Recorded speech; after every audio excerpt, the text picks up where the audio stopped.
আমার বয়স তখন 17-18-র মধ্যে।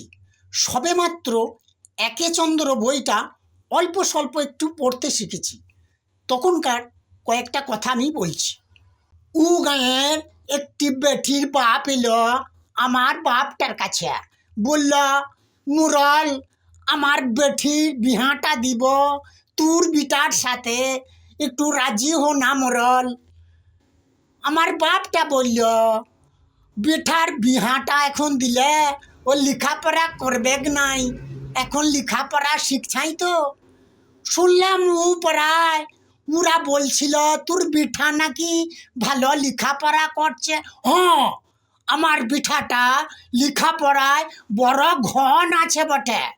আমার বিঠার 17 বছর বয়সে ছুটকা লিখছে, মানে 17 বছর বয়সে একে চন্দ্র লিখছে। তোর বিঠা লেখাপড়ায় বড় ঘন রে মোরল। একদিন দেখলাম কাঁধে গামছা কুদাল বাঁশি বাজাতে বাজাতে মাঠে চলে গেল। তোর বিঠা কাজকর্ম করে? হ্যাঁ, আমার বিঠা কাজকর্ম বড় মুরদ আছে বটে। আমার বিঠাটা 10 কাঠার আলটি বাঁধিয়ে 6 কাঠার মুড়ির পিছনটি মারি দেবে। ও বাবা, তোর বিঠা কাজে খুব মুরদ আছে। তোর বিঠা কি গান বাজনা করে নাকি? আরে হ্যাঁ, গান বাজনা তো ভালোই বাজায়। বিঠাটাকে বলি, 10-এর সামনে মাদল বাজাবি, জজ পাবি।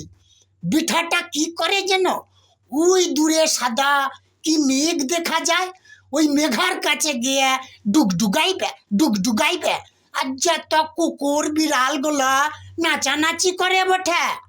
ও, তোর বিঠা বড় মুরদ আছে রে। তোর বিঠা লেখাপড়ায় গান বাজনা খুব মুরদ আছে বটে। আমি এখন আসছি বটে, তোর সাথে পুরী দেখা করে নিব মুরল। আমি এখন চলে যাচ্ছি বটে।